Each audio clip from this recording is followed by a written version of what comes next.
नमस्कार दोस्तों। ओहो जग में दयालु तुम्हें माई, सबके बिगड़ी बनावे तू माई। हो जग में दयालु तुम्हें माई, सबके बिगड़ी बनावे तू माई। द्वार पे आके जब रोवे बजनिया, कहे माई मारे ताना हमके दुनिया। हाँ, द्वार पे आके जब रोवे बजनिया, कहे माई मारे ताना हमके दुनिया। देलू बाझिन के गुदिया तुहरी राई, देलू बाझिन के गुदिया तुहरी राई।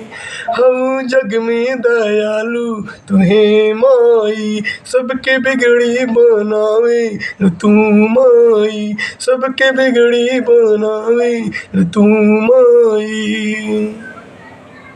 द्वार पे आके जब रोवेला लंगड़ा, हाथ जुड़ माई धरे तोरो असरा। हाँ, द्वार पे आके जब रोवेला लंगड़ा, हाथ जोड़ माई धरे तोरो असरा। देलू लंगड़ा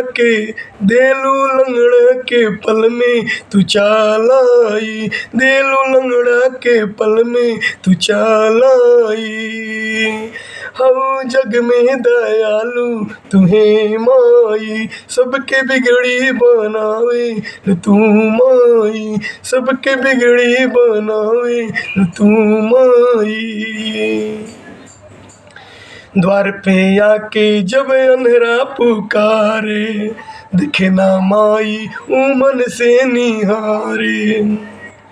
हाँ, द्वार पे आके जब अंधेरा पुकारे, दिखे ना माई ऊ मन से निहारे।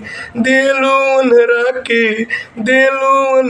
के दुनिया तू देखाई, देलू अंधेरा के दुनिया तू देखाई।